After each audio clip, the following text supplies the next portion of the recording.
Hi tears, welcome back. எல்லாரும் எப்படி இருக்கீங்க? நல்லா இருக்கீங்களா? இன்னைக்கு நம்ம வீடியோவில் ரொம்பவே பயனுள்ள கொஞ்சம் டிப்புங்க தாங்க நம்ம பார்க்க போகிறோம். சாதாரணமாக துணிங்களுக்கு நல்ல ஒரு நறுமணத்துக்காக வேண்டிட்டு நம்ம இந்த ஒரு கம்ஃபர்ட் பயன்படுத்துவோம். அது இல்லாமல் ஒன்றும் இல்லைங்க, ஒரு 100 விஷயமே நம்ம செய்யலாம். எல்லோருமே வீடியோ ஒன்று ஃபுல்லாக ஸ்கிப் பண்ணாமல் பாருங்கள் ஃப்ரெண்ட்ஸ். அப்போ நமக்கு டைம் வேஸ்ட் பண்ணாமல் நேராக வீடியோக்குள்ளே போயிடலாம். அப்போ நமக்கு நம்மளோடது முதல் டிப் ஒன்று பார்த்துடலாங்க. அதுக்காக வேண்டிட்டு ஹோட்டலில் இருந்து ஃபுட்டெல்லாம் வாங்கும்போது கிடைக்கிற ஒரு யூஸ் அண்ட் த்ரோ பாத்திரம் தாங்க எடுத்திருக்கேன். அதில் ஒரு கிளாஸ் அளவுக்கு தண்ணி ஊத்திட்டேன். அதோடவே சிந்தட்டிக் வினிகர் 1 டீஸ்பூன் அளவுக்கு சேர்த்தாச்சு. அதோடவே ஒரு 1/4 டீஸ்பூன் அளவுக்கு உப்பும் சேர்த்தாச்சு. இனி நமக்கு தேவையானது கம்ஃபர்ட் தாங்க. என்ன ஃப்ரெக்ரன்ஸ் வேணாலும் நம்ம பயன்படுத்திக்கலாம். நான் இங்க இந்த ஒரு சாஷே முழுவதும் பயன்படுத்திட்டேன். அவ்வளோதான். சாஷே ஓப்பன் பண்ணிட்டு முழுசா நம்ம அதை ஊற்றிக்கலாம். அதுக்கப்புறமேட்டு நல்லா ஒன்று மிக்ஸ் பண்ணிக்கலாம். எல்லோருமே நம்ம வாரத்தில் 1லேருந்து ஒரு 3 டைம் வீடு துடைப்போம். அந்த மாதிரி வீடு துடைக்கும் போது நம்ம பிளெயினாக நம்ம ஒரு பக்கெட்டில் தண்ணி எடுத்து துடைக்கும் போது அதை தொடச்சி முடிச்சா அந்த மோபோட ஸ்மெல்லு கொஞ்சம் நேரத்துக்கு ஒரு மாதிரி ஸ்மெல்லு நம்ம வீட்டுக்குள்ளே இருக்கும். அந்த மாதிரி எல்லாம் இல்லாமல் இருக்கிறதுக்காக வேண்டிட்டும், எந்த பேட் ஸ்மெல் இருந்தாலும் அதெல்லாம் போக்குறதுக்காக வேண்டிட்டும், பல்லி தொல்லை, கரப்பான் தொல்லை, கொசு தொல்லை எல்லாம் நம்ம வீட்டில் இல்லாமல், குழந்தைங்க இருந்தால் குழந்தைங்க விளையாடும் போது நல்லா ஹைஜீனிக்காக இருக்கிறதுக்காக வேண்டிட்டும் இந்த மாதிரி ஒரு சொல்யூஷன் நீங்கள் ரெடி பண்ணிக்கோங்க. நம்ம ரெடி பண்ண அந்த ஒரு சொல்யூஷனில் தண்ணி ஊற்றி டைலூட் பண்ணி 1 லிட்டர் சொல்யூஷனாக நான் இங்கே 1 லிட்டர் பாட்டிலில் ஊற்றிட்டேன். இப்போ டேரெக்டாக நம்ம ஸ்ப்ரே பண்ணி வீடு துடைக்கிறதுக்காக வேண்டிட்டு இந்த பாட்டில் மூடியில் நம்ம ஹோல்ஸ் கூட போட்டுக்கலாம். அதுக்காக வேண்டிட்டு நைஃப் சூடு பண்ணி நான் இந்த மாதிரி ஹோல்ஸ் போட்டுட்டேங்க. இப்படி நம்ம ஹோல்ஸ் போடுறதுனால நம்ம துடைக்கும் போது பக்கெட் எதுவும் எடுக்கணும்ட்டு அவசியம் கிடையாது. நம்ம ஸ்ப்ரே பண்ணிவிட்டு அதுக்கப்புறமேட்டு மோப் செஞ்சு நம்ம தொடச்சி எடுத்துக்கலாம். நல்ல ஒரு நறுமணத்தோட நம்ம வீடை மெயின்டைன் பண்ணுறதுக்காக வேண்டிட்டு இந்த மாதிரி ஒரு சொல்யூஷன் நம்ம எப்போவுமே வீட்டில் வச்சுட்டு இருந்தோம்னா நம்ம தேவைப்படும் போதெல்லாம் எடுத்து பயன்படுத்திக்கலாம். அவ்வளோதான். பாருங்கள், பாட்டில் மூடியில் ஹோல்ஸ் போட்டாச்சு. டைரெக்டாக ஸ்ப்ரே பண்ணிவிட்டு அதுக்கப்புறமேட்டு நம்ம இந்த மாதிரி ஒன்று மோப் பண்ணி வீடு தொடச்சி எடுத்தால் மட்டும் போதும். நல்ல ஒரு நறுமணத்தோடு நம்ம வீடு மெயின்டைன் பண்ணுறதுக்காக வேண்டிட்டும் இதில் உப்பு, சிந்தட்டிக் வினிகர் எல்லாம் சேர்த்துருக்கிறதுனாலே நம்ம டைல்ஸ் எல்லாம் நல்லா பலான்னு மெயின்டைன் ஆகிறதுக்கெல்லாம் வேண்டிட்டு இந்த மாதிரி ஒரு சொல்யூஷன் நீங்கள் ரெடி பண்ணி வச்சா போதுங்க. கண்டிப்பாக ட்ரை பண்ணுங்கள். பிடிச்சிருந்தா லைக் பண்ணுங்கள். அப்போ இனி நமக்கு நம்மளோடது அடுத்த டிப் ஒன்று பார்த்துடலாங்க. அதுக்காக வேண்டிட்டு ஒரு யூஸ் அண்ட் த்ரோ பாத்திரத்தில் கொஞ்சம் தண்ணி எடுத்திருக்கேன். அதோடவே நமக்கு தேவையானது ஒரு 1/4 டீஸ்பூன் அளவுக்கு பேக்கிங் சோடா போட்டு நல்லா மிக்ஸ் பண்ணதுக்கு அப்புறமேட்டு நம்மளோடது கம்ஃபர்ட் எடுத்துக்கலாம். கம்ஃபர்ட் நான் இங்கே ஒரு 1/2 டீஸ்பூன் அளவுக்கு தான் சேர்த்து கொடுத்துருக்கேன். இப்போ நல்லா ஒன்று மிக்ஸ் பண்ணி விட்டுக்கலாம். நல்ல ஒரு ஃப்ரேக்ரன்ஸ் எப்போவுமே இருக்கிறது தான் நம்மளோடது கம்ஃபர்ட். அந்த ஒரு கம்ஃபர்ட் ஒரு 1/2 டீஸ்பூன் அளவுக்கு ஊற்றிட்டு நல்லா ஒன்று மிக்ஸ் பண்ணி விட்டுக்கலாம். அது மட்டும் இல்லைங்க, நம்ம பேக்கிங் சோடா சேர்க்கறதுனாலே நிறைய க்ளீனிங் பர்பஸுக்கும் நம்ம இந்த ஒரு சொல்யூஷன் பயன்படுத்திக்கலாம். இப்போ நாம் ரெடி பண்ண இந்த ஒரு சொல்யூஷன் நம்ம 2ஆக பயன்படுத்த போகிறோம். அதாவது 2ஆக டிவைட் பண்ணிட்டு தான் பயன்படுத்த போகிறோம். ஃபஸ்ட்டு நான் இந்த ஒரு பாட்டிலில் மூடியில் ஹோல்ஸ் போட்டுட்டு இந்த ஒரு பாட்டிலில் தான் நான் சொல்யூஷன் ஊற்றிட்டு பயன்படுத்த போகிறேன். இப்போ நம்ம இந்த ஒரு பாட்டிலில் சொல்யூஷன் ஊற்றியாச்சு. இந்த ஒரு பாட்டில் மூடியிலையும் ஹோல்ஸ் போட்டிருக்கோம். அதனால் நமக்கு இது பயன்படுத்துறதுக்கும் ரொம்பவே ஈஸியாக இருக்கும். இப்போ நம்ம இந்த ஒரு பாட்டில் சொல்யூஷன் நம்ம எப்படி பயன்படுத்த போகிறோம் அப்படின்றத பார்த்துடலாம். நம்ம கிச்சனில் வேலையெல்லாம் முடிச்சதுக்கு அப்புறமேட்டு கேஸ் ஸ்டோவோட நிலமான்னு பார்த்தா இப்படி தான் இருக்கும். நம்ம எவ்வளோ தான் வாஷ் பண்ணாலும் எவ்வளோ தான் கழுவுனாலும் ஒரு மாதிரி டல்லாக இருக்கும் நம்மளோடது கேஸ் ஸ்டோப்பு. அது மட்டும் இல்லைங்க, அந்த மாதிரி இருக்கிற கேஸ் ஸ்டோப்பை நம்ம நல்லா ஒன்று தொடச்சி எடுத்துட்டோன்னா, அதுவும் நம்ம ரெடி பண்ண இந்த ஒரு சொல்யூஷனில் நம்ம தொடச்சி எடுத்துட்டோன்னா நல்லா பலான்னு நம்ம கடையிலேருந்து வாங்கும்போது நம்மளோடது கேஸ் ஸ்டோப் எப்படி இருந்துச்சோ அப்படி நம்ம மெயின்டைன் பண்ணுறதுக்கு முடியும். அது மட்டும் இல்லைங்க, இதில் பேக்கிங் சோடா சேர்த்துருக்கிறதுனாலேயே நம்மளோடது கேஸ் ஸ்டோப்புக்கு மேலே பல்லி தொல்லை, கரப்பான் தொல்லை அது மட்டும் இல்லைங்க, பொடிங்க தொல்லை கூட நமக்கு இருக்காது. அவ்வளோதான். நம்மளோட சொல்யூஷன் நல்லா ஸ்ப்ரே பண்ணிவிட்டு ஜஸ்ட் ஒன்று இதே மாதிரி நீங்கள் கிச்சன் டவல் பயன்படுத்திட்டு தொடச்சி விட்டுக்கோங்க. எவ்வளோ பழசான உங்களோடது கிச்சன் கேஸ் ஸ்டோப்பாக இருந்தாலும் இந்த மாதிரி நீங்கள் மெயின்டைன் பண்ணிட்டீங்கன்னா புதுசாக தான் இந்த மாதிரி நீங்கள் மெயின்டைன் பண்ணிடலாம்.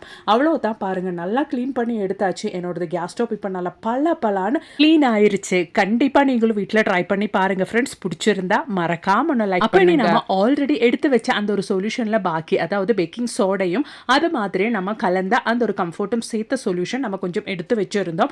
அந்த ஒரு சொல்யூஷன் நம்ம இந்த மாதிரி ஸ்ப்ரே பாட்டிலுக்கு மாற்றிடலாம்.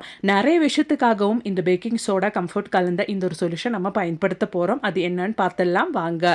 நம்ம வீட்டில் நம்ம பெட்டெல்லாம் எப்போவுமே நம்ம வாஷ் பண்ணுறதுக்கு கஷ்டம். அது மட்டும் இல்லைங்க, குழந்தைங்க இருக்கிற வீடாக இருந்தால் எப்போவுமே அவங்க ஏதோ ஒன்று கொட்டி அந்த பெட்டில் ஒரு பேட் ஸ்மெல் இருந்துக்கிட்டே இருக்கும். அது மட்டும் இல்லைங்க, நல்ல வெயிலாக இருக்கிறதுனால நம்ம பெட்டில் இருந்து வேர்வை ஸ்மெல்லும் வர்றதுக்கு சான்ஸ் இருக்குது.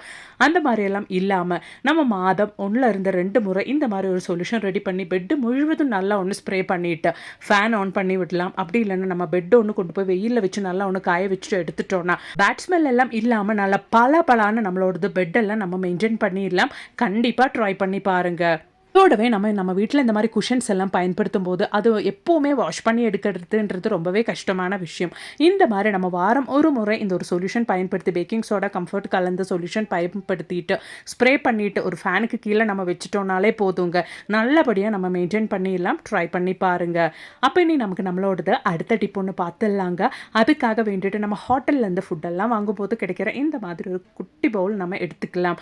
அதில் ஒரு கைப்பிடி அளவுக்கு அரிசி போட்டுக்கலாங்க. அதோடவே நமக்கு தேவையானது கிராம்பு தான். நான் இங்கே 4 கிராம்பு தாங்க எடுத்திருக்கேன். அந்த கிராம்பு நாம இந்த மாதிரி நம்மளோட அரிசியில் குத்தி விட்டுக்கலாம். அதுக்கப்புறமேட்டு பாருங்கள் 4 கிராம்பு நான் இந்த மாதிரி வச்சுருக்கேன். இனி நமக்கு தேவையானது நம்மளோட கம்ஃபர்ட் தான். அது 1 டீஸ்பூன் அளவுக்கு அரிசிக்கு மேலே இந்த மாதிரி நீங்கள் ஊற்றிக்கோங்க. அதுக்கப்புறமேட்டு ஜஸ்ட் ஒன்று இந்த மாதிரி ஒன்று நீங்கள் ஷேக் பண்ணி விட்டாலே அந்த அரிசிக்குள்ளே நம்மளோட கம்ஃபர்ட் நல்லபடியாக இந்த மாதிரி ஆயிரும். நல்ல ஒரு ரூம் ஃப்ரெஷ்னராக நம்ம இது பயன்படுத்திக்கலாம். அது மட்டும் இல்லைங்க, நல்ல ஒரு பாத்ரூம் ஃப்ரெஷ்னராக பயன்படுத்திக்கலாம். டைனிங் டேபிள் பக்கத்தில் நம்ம வச்சுட்டோம்னா ஃபுட் ஸ்மெல் எல்லாம் இல்லாமல் நல்ல ஒரு ஃப்ராக்ரன்ஸ் வர்றதுக்கு நம்ம பயன்படுத்திக்கலாம். இந்த ஒரு பாக்ஸு நல்லபடியாக அந்த ஒரு ஸ்மெல்லை வெளியில் வரணும் அப்படின்றதுக்காக நைஃபு நல்லா சூடு பண்ணிவிட்டு நம்ம இந்த மாதிரி குட்டி குட்டி ஹோல்ஸ் போட்டு விட்டுட்டோன்னா அந்த ஒரு ஸ்மெல்லு எப்போவுமே நல்லபடியாக வெளியில் வருங்க. இந்த ஒரு பாக்ஸை நாம் 2-3 வாரம் வரைக்கும் பயன்படுத்திக்கலாம். அரிசி இருக்கிறதுனாலேயே அந்த கம்ஃபர்டோட ஸ்மெல்லு ரொம்ப நாளைக்கு நீடிச்சு நிற்கும். கண்டிப்பாக ட்ரை பண்ணுங்கள். பிடிச்சிருந்தா மறக்காம ஒன்று லைக் பண்ணுங்கள். இப்போ இனி நம்மளோடது அடுத்த டிப் ஒன்று பார்த்துடலாங்க. அதுக்காக வேண்டிட்டு ஒரு பாத்திரத்தில் கொஞ்சம் தண்ணி தாங்க நான் எடுத்திருக்கேன். இனி நமக்கு தேவையானது நம்மளோடது கம்ஃபர்ட் தான். கம்ஃபர்ட் ரொம்ப கம்மியாக, அதாவது ஒரு 1/4 டீஸ்பூனுக்கு கம்மியான அளவுக்கு தான் ஊற்றி இருக்கேன். இப்போ நம்ம நல்லா ஒன்று மிக்ஸ் பண்ணி விட்டுக்கலாம். ஏன்னா ரொம்ப கம்ஃபர்ட் ஊற்றிட்டோன்னா அந்த கம்ஃபர்ட்டுக்கு ரொம்ப ஹார்டான ஒரு ஸ்மெல் இருக்கும். அது அப்படியே ரொம்ப குத்துற மாதிரி இருக்கும். அந்த மாதிரி இல்லாமல் மைல்டான ஒரு ஸ்மெல்லுக்காக வேண்டிட்டு கொஞ்சம் மட்டும் நம்ம பயன்படுத்திட்டு அந்த கம்ஃபர்ட் கலந்த தண்ணி நம்ம இந்த மாதிரி ஒரு ஸ்ப்ரே பாட்டிலுக்கு மாற்றிடலாம். இப்போ நாம் இந்த கம்ஃபர்ட் கலந்த தண்ணி எதுக்காக பயன்படுத்த போகிறோம் அப்படின்றது கூட பார்த்துடலாம். எப்போவுமே நம்ம குழந்தைங்களோட யூனிஃபார்மாக இருந்தாலும் ஹஸ்பண்டோட துணியாக இருந்தாலும் நம்ம அயன் பண்ணுறதுக்கு முன்னாடி இப்போ நல்ல வெயில் டைம் அப்படின்றதுனால இந்த ஒரு சொல்யூஷன் நம்ம இந்த மாதிரி ஸ்ப்ரே பண்ணிவிட்டு அதுக்கப்புறமேட்டு நம்ம அயன் பண்ணி எடுத்துட்டோன்னா நல்ல ஒரு ஃப்ரெக்ரன்ஸ் எப்போவுமே இருக்கும். வேர்வை ஸ்மெல்லோட பிரச்சனையும் இருக்காது. இந்த மாதிரி நம்ம அயன் பண்ணும்போது நம்மளோட துணியும் நல்லா ஃபன்னிக்கும். கண்டிப்பாக ட்ரை பண்ணி பாருங்கள் ஃப்ரெண்ட்ஸ். பிடிச்சிருந்தா மறக்காமல் ஒன்று லைக் பண்ணுங்கள். மட்டும் இல்லைங்க, நம்ம வீட்டில் இந்த மாதிரி கர்ட்டனுக்கு பின்னாடி எல்லாம் டோர் கர்ட்டனாக இருந்தாலும் விண்டோ கர்ட்டனாக இருந்தாலும் அதுக்கு பின்னாடி எல்லாம் நம்மளோட கம்ஃபர்ட் கலந்த தண்ணி இந்த மாதிரி வாரம் ஒரு முறை நம்ம ஸ்ப்ரே பண்ணிட்டோன்னா நல்ல ஒரு நறுமணத்தோடு இருக்கும் நம்மளோட வீடு. ட்ரை பண்ணி பாருங்கள்.